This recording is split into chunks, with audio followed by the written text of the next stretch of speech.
नमस्कार दोस्तों, CGPSC dream academy के ऑनलाइन प्लेटफॉर्म पर मैं निरंजन कमलेश आप सभी का स्वागत करता हूं। दोस्तों, हम लोग छत्तीसगढ़ का इतिहास पढ़ रहे थे, जिसमें हमने प्राचीन इतिहास को पढ़े। प्राचीन इतिहास काल में हमने छत्तीसगढ़ के स्थानीय राजवंश और छत्तीसगढ़ में राष्ट्रीय स्तर के राजवंश को भी हमने देखा। साथ ही साथ हम लोग प्राग ऐतिहासिक काल को भी देख लिए, यानी कि प्रशांत काल को भी हमने देख लिए हैं। अब आज से हम लोग पढ़ेंगे छत्तीसगढ़ का मध्यकालीन इतिहास। मध्यकालीन इतिहास जो है कलचुरी राजवंश से प्रारंभ हो जाता है। कलचुरी राजवंश की स्थापना 1000 ईस्वी के आसपास करीब होता है, ठीक है, जिसका स्थापना करता है कलिंग राज। तो इसी को हम पढ़ेंगे दोस्तों। यह जो टॉपिक है, छत्तीसगढ़ उप निरीक्षक शिक्षक भर्ती परीक्षा एवं सीजीपीएससी और सीजी व्यापम के बहुत सारे परीक्षा जो कि आगामी में आने वाले हैं, इन सभी के लिए बहुत ही महत्वपूर्ण साबित होने वाला है। दोस्तों, करीब 25 क्वेश्चन हैं।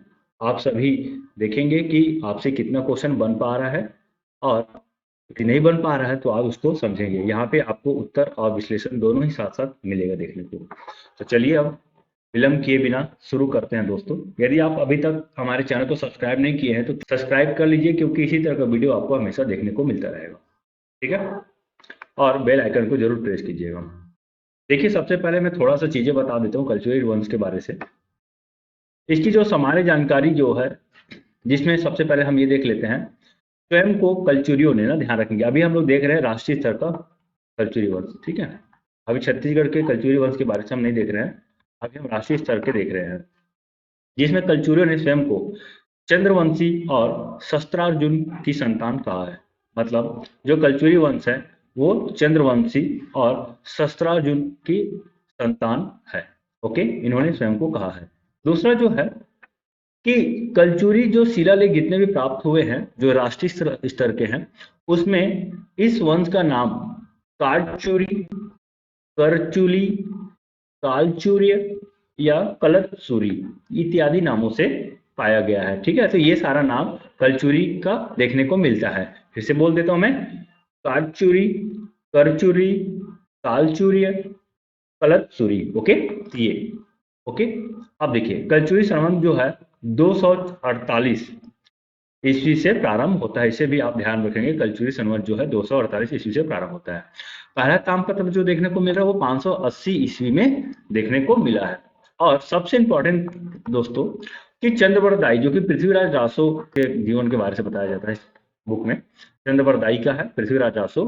पृथ्वीराज रासो जो है, बुक का नाम है, चंद्रवरदाई लेखक है, ठीक है। तो इसके बुक में, चंद्रवरदाई के बुक में कलचुरियों को क्या कहा गया है, तो विदेशी कहा गया है। ये सबसे इंपॉर्टेंट पॉइंट है यहाँ पास। ओके, चलिए अब यदि हम शासकों की बात करते हैं तो देखिए, सबसे पहला जो शासक हमें देखने को मिलता है वो है कृष्ण राज। 550 ईस्वी से 575 ईस्वी इसका जो है शासनकाल है। इसके बारे से आप इतना बहुत ध्यान रखेंगे कि यह जो है कलचुरी वंश का आदि पुरुष है।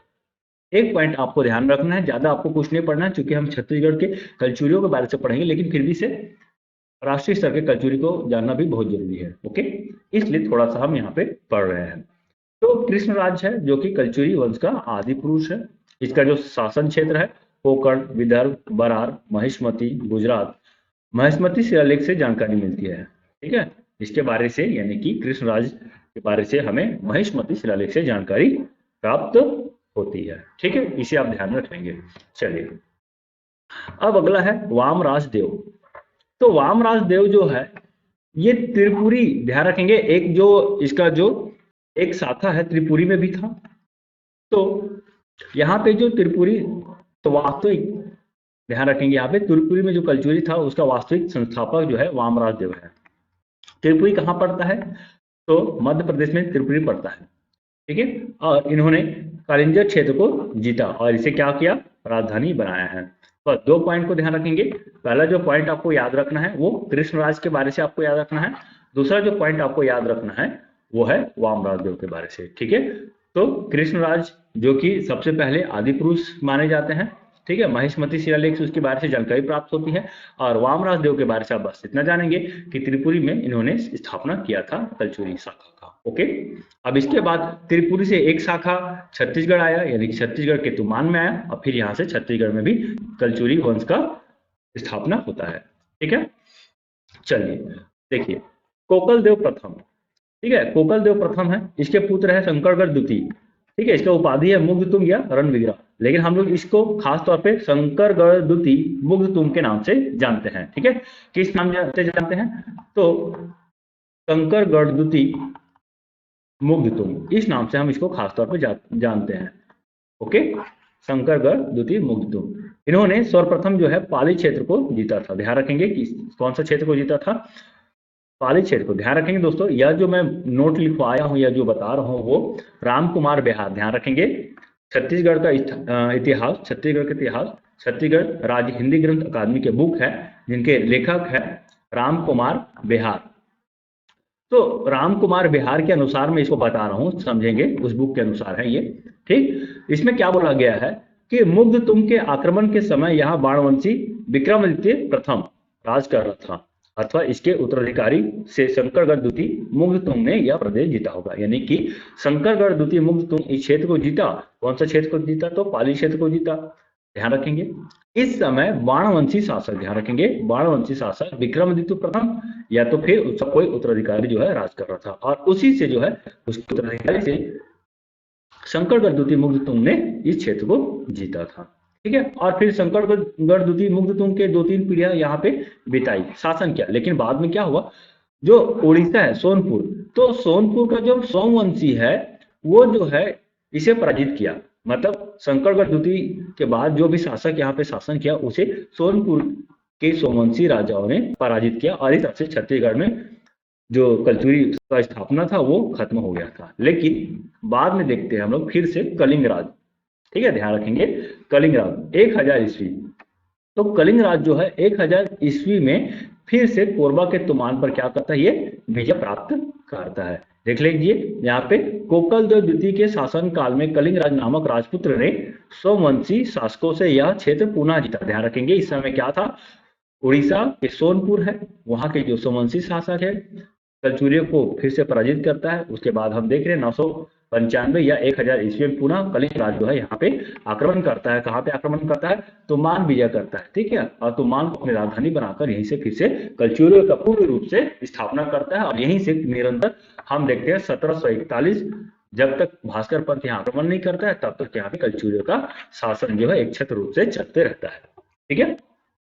अब हम पढ़ेंगे कलिंग राज के बारे से। तो 1000 से 1020 ईस्वी इसका शासनकाल को आप याद रख लेंगे। दूसरा, तुमान में महिषासुर मर्दिनी का इन्होंने निर्माण किया है। महिषासुर मर्दिनी जो है मंदिर है, इसका निर्माण किया है, और छत्तीसगढ़ में कलचुरी सत्ता के वास्तविक संस्थापक है। सीजीपीएससी सीजी व्यापम के एग्जाम में कई बार पूछा गया है कि छत्तीसगढ़ में कलचुरे के जो वास्तविक संस्थापक है वो कौन है, तो वास्तविक संस्थापक जो है वो है कलिंग राज है, इसे आप याद रख लेंगे, ठीक है।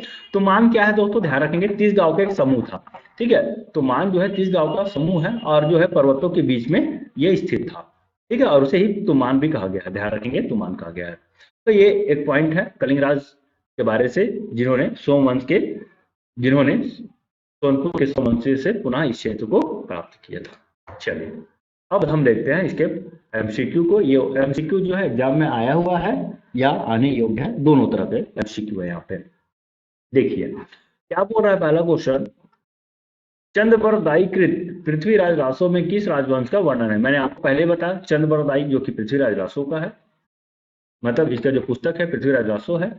अब इसमें जो है कलचुरी वंश के बारे से वर्णन मिलता है, और इसी चंद्रबरदाई के पृथ्वीराज रासो में कलचुरियों को क्या कहा गया है? विदेशी कहा गया है। इसको मैंने सबसे पहले आपको बताया, तो इस पॉइंट को आप याद रख लेंगे, यानी कि यहाँ पे जो उत्तर हो जाएगा, सही विकल्प हो जाएगा, वो है ऑप्शन नंबर डी, कलचुरी वंश।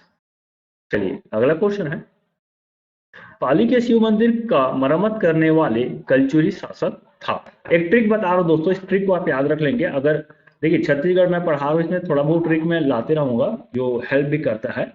देखेंगे इस ट्रिक को, देखिए जे पी आर, और एक तरफ लिखता हूं मैं पी आर के, ठीक है, यानी कि जे से जाजल्यदेव प्रथम, क्या है ये? जाजल्यदेव प्रथम, और ये जो है पृथ्वीराज द्वितीय, और ये है रत्नदेव तृतीय, ठीक है। देखिए प्रथम द्वितीय तृतीय क्रम से तो दिक्कत नहीं है। जे पी आर, जैसे जाजलदेव प्रथम, पी से पृथ्वीदेव द्वितीय, आर से रत्नदेव तृतीय। अब पी आर के तो ये पा से पाली है, आर से राजिम है, राजिम के राजीलोचन मंदिर, और के यानी कि खरौद, खरौद के लक्ष्मणेश्वर मंदिर है। तो ये ट्रिक है, इसको आपको याद रखना है। कैसे, किन्होंने क्या क्या जो है जीर्णोद्धार का कार्य किया। जाजलदेव प्रथम पाली के शिव मंदिर का जीर्णोद्धार किया, पृथ्वी देव द्वितीय राजिम के राजीलोचन मंदिर का जीर्णोद्धार किया, रत्नदेव तृतीय खरौद के लक्ष्मणेश्वर मंदिर का जीर्णोद्धार किया। तो बहुत ही इंपॉर्टेंट ट्रिक है, आपको मैंने बताया यहाँ पे, आप इसे याद कर लीजिए, बहुत ही इंपॉर्टेंट है, यहाँ से क्वेश्चन आता ही आता है। तो देखिए पाली के शिव मंदिर को मरम्मत करने वाले कलचुरी शासक, तो पाली, पाली यानी कि जाजलदेव प्रथम, ठीक है। तो जे पी आर के ऐसे आप याद रख लेंगे, जे पी आर, और यहां से फिर से पढ़ना शुरू कीजिए, पी आर के, ओके। तो ये हो जाएगा जाजलदेव प्रथम, यानी कि ऑप्शन नंबर ए जो है इसका सही उत्तर होगा। चलिए अगला क्वेश्चन है, छत्तीसगढ़ में किस राजवंश का राज्यावधि काल सबसे अधिक रहा है। तो किसका राज्यावधि काल सबसे अधिक रहा है, तो छत्तीसगढ़ की जब हम बात करते हैं तो यहाँ पे कलचुरी वंश का सबसे अधिक समय तक शासन काल रहा है, ठीक है, इसे याद रखेंगे।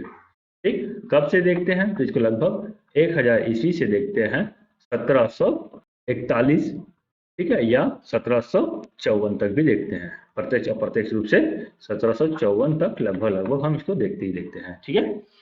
अब देखिए ये है इसका सही उत्तर ऑप्शन नंबर सी, कचूरी, ठीक। चलिए देख सकते हैं करीब करीब 750 तक का इसका शासन काल है, 750 वर्षों तक इन्होंने छत्तीसगढ़ में शासन किया। अगला क्वेश्चन, छत्तीसगढ़ में कलचुरी वंश का स्थापना किसने किया था, तो मैंने आपको बताया पहले ही, तो कलिंग राज ने। कब किया है, तो ध्यान रखेंगे राम कुमार बिहार के अनुसार जो है 1000 ईस्वी जो है इसका शासनकाल बताया गया है, और ध्यान रखेंगे सीजी व्यापम द्वारा जो है या आयोग द्वारा जो उत्तर लिया गया है वो एक बार 995 ईस्वी लिया गया है। तो ये दो फैक्ट है, ध्यान में रख लेंगे, एग्जाम में किस हिसाब से ऑप्शन आ रहा है दोनों को आप लेके चलेंगे, ठीक है। चलिए अगला क्वेश्चन, निम्नलिखित कलचुरी शासकों ने रतनपुर से राज्य किया, तो कौन है जो रतनपुर से राज किया है, जाजलदेव, पृथ्वीदेव, प्रतापमल, रत्नदेव। इन शासकों का क्रम निर्धारित करें, तो इसका क्रम को क्या करना है, निर्धारित करना है, ठीक है। तो इसमें जो एक ट्रिक है, मैं इसमें भी आपको एक ट्रिक बता देता हूँ, ध्यान रखेंगे। देखिए ट्रिक है, क र प्रीजा र प्रीजा बोलेंगे आप लोग, याद करना है तो इसे बोलिए, आराम से याद हो जाएगा। क र प्रीजा र प्रीजा मतलब क्या हो गया, रुक जा थोड़ा, रुक जा थोड़ा, ये है इसका मतलब, ठीक है।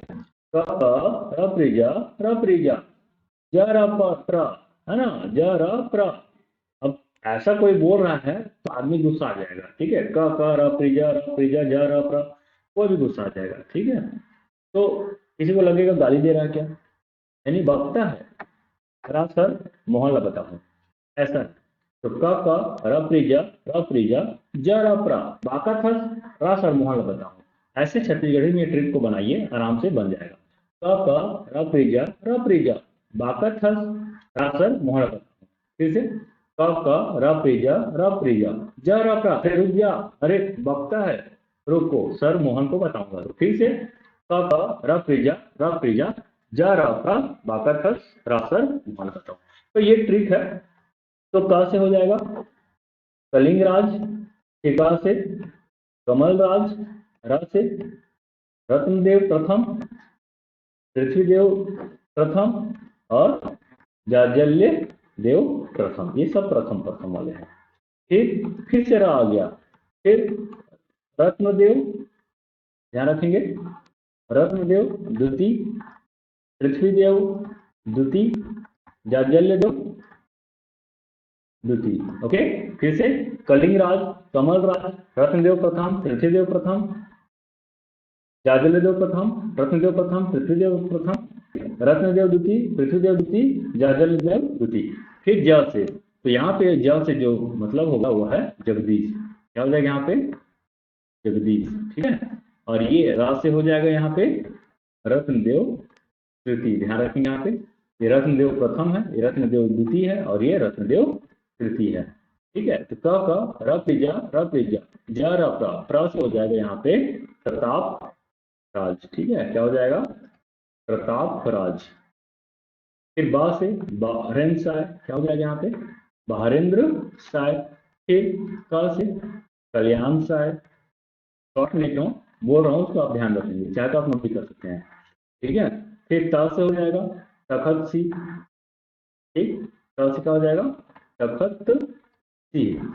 फिर रा से हो जाएगा राज सिंह, सर से सरदार सिंह।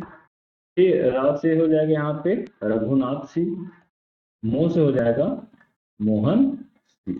तो ये इस तरह से इसको आप याद रखेंगे। एक बार और मैं फिर से ट्रिक को बता दे रहा हूँ, देखिए, क रप्रीजा रप्रीजा, ठीक है, क रप्रीजा रप्रीजा, ठीक। तो क से कलिंगराज, क से कमल राज, र से रत्नदेव प्रथम, प्री से पृथ्वीदेव प्रथम, जा से जाजलदेव प्रथम। फिर से रप्रीजा, तो रत्नदेव द्वितीय, पृथ्वीदेव द्वितीय, जाजलदेव द्वितीय। फिर अब यहाँ पे देखिए जगदीश, तो ज से जगदीश, फिर र से रत्नदेव तृतीय, फिर प्र से प्रताप राज, फिर बा से बाकत खत, रा से मोहन बताऊं, तो बा से बहरेंद्र शाह, क से कल्याण शाह या कल्याण सिंह, तखत सिंह, राज सिंह, सरदार सिंह, रघुनाथ सिंह और मोहन सिंह। तो ये है कार्यक्रम। अब देखिए जमा लीजिए इसको कि क्या है इसका सही उत्तर।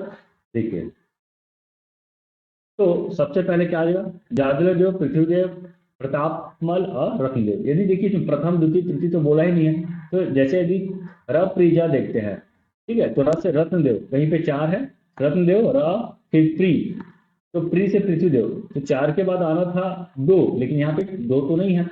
अब आपको समझना, आपको गैस करना है ना, अब यहाँ प्रथम द्वितीय क्रम नहीं दिया इसका, पर फिर भी से कोई बात नहीं। तो रत्नदेव प्रथम तो आ नहीं रहा है यहाँ पे, ठीक है, रत्नदेव प्रथम 4 है, लेकिन 4 के बाद 1 नहीं होना चाहिए, क्यों, क्योंकि रत्नदेव प्रथम के बाद आता है पृथ्वीदेव, तो 2 आना चाहिए, तो ये ऑप्शन तो नहीं मैच कर रहा है। ओके, तो ये तो गलत हो गया। अब दूसरा देखिए, पृथ्वीदेव 2 से देख लीजिए, पृथ्वीदेव 2 के बाद 1, ये भी नहीं आ रहा है, ठीक है।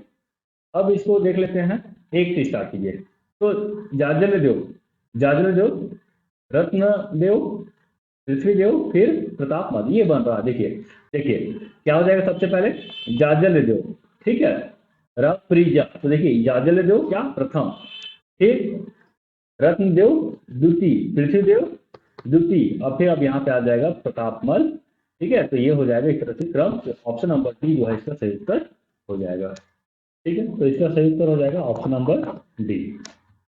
चलिए अगला क्वेश्चन, कलचुरियों ने छत्तीसगढ़ में प्रथम राजधानी कहाँ बनाई। तो देखिए कलचुरियों का छत्तीसगढ़ में प्रथम राजधानी जो है वो तुमान है।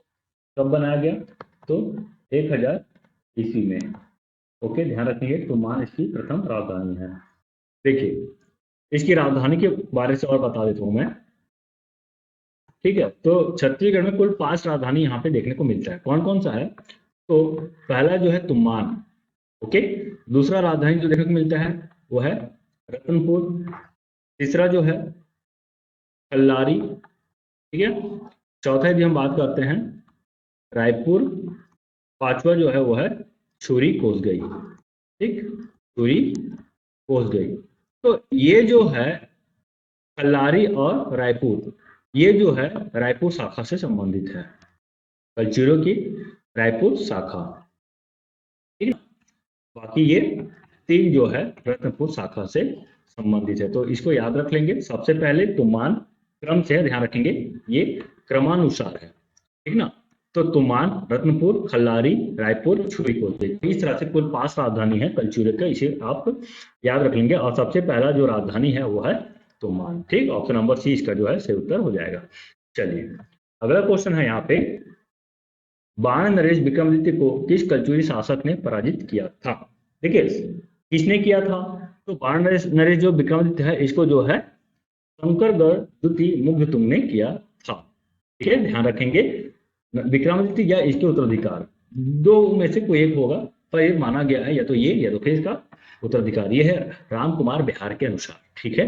ध्यान रखेंगे ऑप्शन डी जो है इसका सही उत्तर हो जाएगा।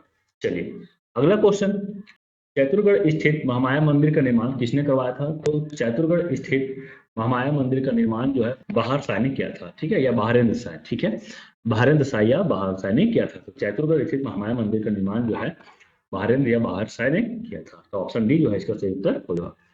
अगला क्वेश्चन जो है, रत्नपुर स्थित महामाया मंदिर का निर्माण किस कलचुरी शासक ने कराया था? तो रत्नपुर स्थित महामाया मंदिर का निर्माण तो इसको रत्नदेव प्रथम ने करवाया था। रत्नदेव प्रथम जो है इसका सही उत्तर हो जाएगा। ठीक, अगला क्वेश्चन, रत्नपुर शहर बसाकर उसे राजधानी किसने बनाया? तो रत्नपुर शहर बसाकर उसे राजधानी किसने बसाया है? तो ये भी है रत्नदेव प्रथम ने, ठीक है, और अपनी राजधानी परिवर्तन किया था तोमान से रत्नपुर, ध्यान रखेंगे रत्नदेव प्रथम है। तो तोमान से रतनपुर राजधानी परिवर्तन करने वाले जो है वह है रत्नदेव प्रथम। ओके, इसका शासन काल जो है 1025 से 1045 के आसपास माना जाता है। ठीक, तो इसको याद रखेंगे। चलिए अगला क्वेश्चन, सकल कोषाधिपति की उपाधि किस कलचुरी शासक ने धारण किया था? तो सकल कोषाधिपति की उपाधि धारण करने वाला जो है वो है पृथ्वीदेव प्रथम, ठीक है। तो पृथ्वीदेव प्रथम जो है सकल कोषाधिपति की उपाधि धारण किए थे। ठीक, इतना आपको याद कर लेना है यहाँ पे, ठीक है। अब देखिए सकल कोषाधिपति की उपाधि क्यों दिया गया इनको?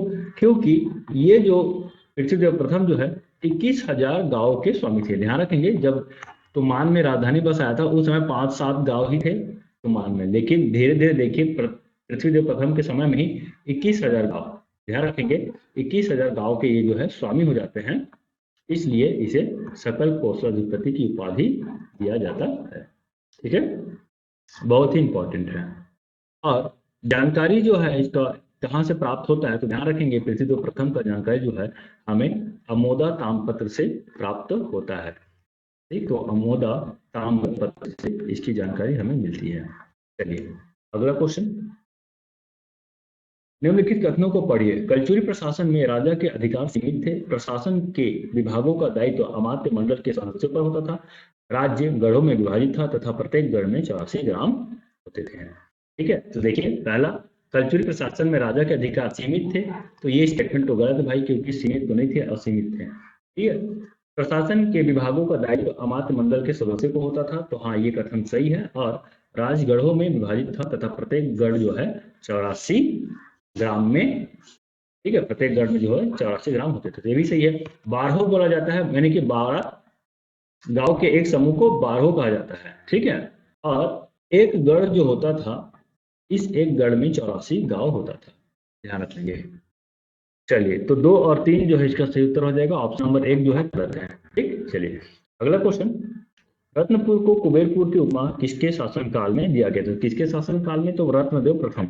तो रत्नदेव प्रथम के समय में रत्नपुर को कुबेरपुर की उपमा दिया गया था। ठीक है, अगला क्वेश्चन, अल-बरूनी ने अपनी कृति में किस कलचुरी शासक का वर्णन किया है?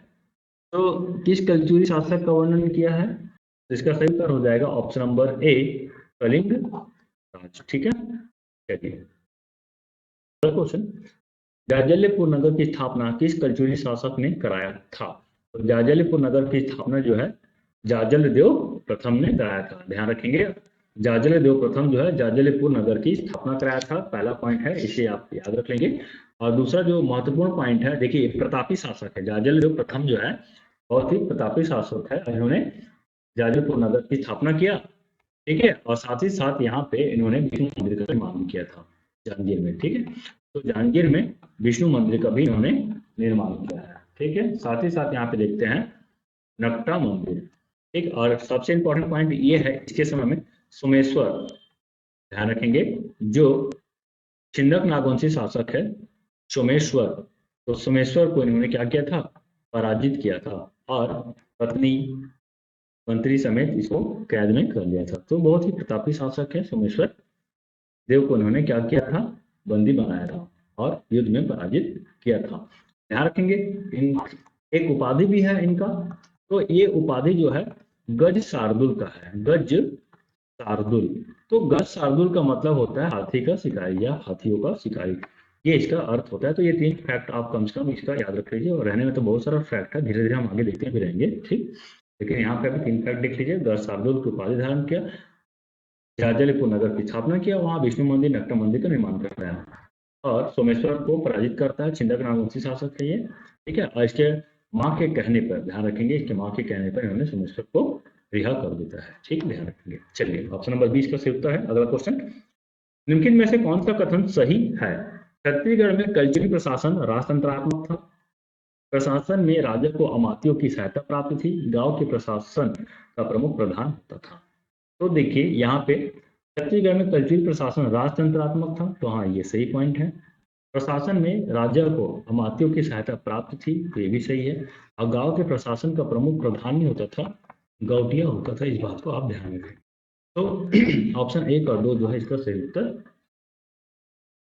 चलिए अगला क्वेश्चन, छिंदक नागवंशी शासक सोमेश्वर देव को सपरिवार की शासक ने बंधक बनाया था, तो ये है जाजलदेव प्रथम, ठीक है। इसका सही उत्तर हो जाएगा ऑप्शन नंबर सी, जाजलदेव प्रथम।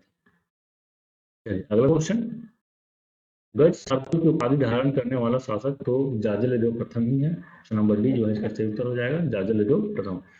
अगला क्वेश्चन, गंगवंशी शासक अनंत वर्मा चोड़गंग को किस कलचुरी शासक ने हराया था? ध्यान रखेंगे, जाजलदेव प्रथम बहुत इंपॉर्टेंट है, इसको पहले आप ध्यान रखें। जाजलदेव प्रथम, तो जाजलदेव प्रथम प्रतापी शासक था और इन्होंने बहुत सारे राजाओं को पराजित भी किया। इस कारण जो है इसकी कई जो क्षेत्र अधीनता स्वीकार भी किए थे और कई राजा जो है इससे मित्रता भी करना, देखिए कई राजा जो है इससे मित्रता करना चाहा। और इनमें जो है जैसे कन्नौज के गढ़वाल है, ठीक है, ध्यान रखेंगे, कन्नौज के गढ़वाल शासक है, ठीक है। जिजाग भुक्ती चंदेल है, ठीक। इसके साथ त्रिपुरी के कलचुरी, स्वयं ध्यान रखेंगे, त्रिपुरी के कलचुरी भी इनसे मित्रता स्थापित किया था। इस कारण इन्होंने अपने आप को स्वतंत्र शासक के रूप में प्रदर्शित किया। और इसके बाद जो अगला जो शासक आया, यानी कि इसका उत्तराधिकार था रत्नदेव द्वितीय। तो रत्नदेव द्वितीय के समय में गंगवंशी शासक अनंत वर्मा चोड़गंग जो है आक्रमण किया था। साथ ही साथ त्रिपुरी के कलचुरी शासक भी है गयाकर्ण, ध्यान रखेंगे, त्रिपुरी के शासक है गयाकर्ण, ये भी इसके समय में आक्रमण किया था। लेकिन जो रत्नदेव द्वितीय है दोनों आक्रमणों को पराजित किया था। तो ये भी इंपॉर्टेंट पॉइंट है, इसका ध्यान रखेंगे। और इसका जानकारी जो है हमें शिवरी नारायण शिलालेख से प्राप्त होती है। ध्यान रखेंगे कहाँ से हमको प्राप्त होती है जानकारी, तो शिवरी नारायण, क्योंकि यह जो क्षेत्र है, मतलब युद्ध जो है शिवरी नारायण क्षेत्र में ही हुआ था, इसलिए शिवरी नारायण शिलालेख से हमें इसकी जानकारी प्राप्त होती है। तो ये था बहुत ही इंपॉर्टेंट पॉइंट। दोस्तों यदि आपको वीडियो पसंद आ रहा है तो प्लीज लाइक कीजिएगा और इसी तरह वीडियो पर बने रहिएगा। और किसी प्रकार का कोई दिक्कत होती है तो आप प्लीज कमेंट करके भी हमें बता सकते हैं, ठीक है।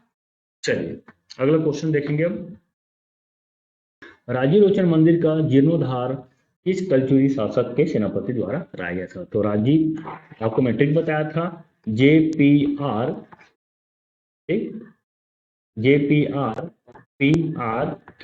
तो जाजलदेव प्रथम, पाली, पृथ्वीराज द्वितीय, राजीव, और रत्नदेव तृतीय, खरौद के लक्ष्मण। तो राजीव है, ये है पृथ्वीदेव द्वितीय। सही उत्तर हो जाएगा ऑप्शन नंबर ए, पृथ्वीदेव द्वितीय। अब देखिए अगला क्वेश्चन, राजीव लोचन मंदिर का जीर्णोद्धार किसने करवाया? फिर से तो पृथ्वीदेव द्वितीय है और इसका जो सेनापति है बहुत इंपॉर्टेंट है, जगतपाल। तो इसके सेनापति जो है जगतपाल, इन्होंने ही इसका क्या किया था, जीर्णोद्धार कराया था, ठीक। तो सही उत्तर हो जाएगा जगतपाल। अगला क्वेश्चन, कलचुरी वंश की रायपुर शाखा का अंतिम शासक निम्नलिखित में से कौन था? तो कलचुरी वंश की रायपुर शाखा का जो अंतिम शासक है, ध्यान रखेंगे अंतिम शासक ना, तो ये हो जाएगा अमर सिंह, ध्यान रखेंगे। इसका सही उत्तर हो जाएगा option number A, Amar Singh. अगला क्वेश्चन, पृथ्वी देवेश्वर सिंह मंदिर का निर्माण किसने किया था? तो पृथ्वी देवेश्वर सिंह मंदिर का जो निर्माण करता है वो है पृथ्वीदेव प्रथम है, ठीक है। जिसका सही उत्तर हो जाएगा वो है पृथ्वीदेव प्रथम, ठीक। अगला क्वेश्चन, शिवरी नारायण का युद्ध किस कलचुरी शासक ने विजित किया था? तो मैं आपको बताया रत्नदेव द्वितीय के समय में क्या होता, आक्रमण हुआ था अनंत वर्मा चोड़गंग और त्रिपुरी के कलचुरी शासक गयाकर्ण का। तो दोनों के आक्रमणों को क्या क्या इन्होंने विफल किया था। और इस तरह से शिवरी नारायण शिलालेख से हमें इसकी जानकारी प्राप्त होती है। और युद्ध भी जो है शिवरी नारायण के तट पर, मतलब शिवरी नारायण की नदी है महानदी, उसके तट पर युद्ध हुआ था, ठीक। तो सही उत्तर हो जाएगा ऑप्शन नंबर ए, रत्नदेव द्वितीय। अगला क्वेश्चन और आखिरी क्वेश्चन है आज के दोस्तों, कलचुरी राज्य के प्रसिद्ध सेनापति थे। तो कलचुरी राज्य के प्रसिद्ध सेनापति कौन थे? तो इसका जो सही उत्तर हो जाएगा वो है जगतपाल। ठीक है, बहुत ही इंपॉर्टेंट है, जगतपाल को आप याद रख लेंगे। और ये किसके शासक का है? तो पृथ्वीदेव द्वितीय, ध्यान रखिए, पृथ्वीदेव द्वितीय के सेनापति है ये। ठीक है, तो ठीक है दोस्तों, वीडियो हमारा यहीं तक था। यदि वीडियो पसंद आता है तो प्लीज वीडियो को लाइक जरूर कीजिए, चैनल में नए हैं तो सब्सक्राइब कीजिए, अपने दोस्तों तक शेयर जरूर कीजिए। तो मिलते हैं एक नए वीडियो के साथ दोस्तों, तब तक के लिए मस्त रहिए, मस्त पढ़िए। ठीक है, धन्यवाद।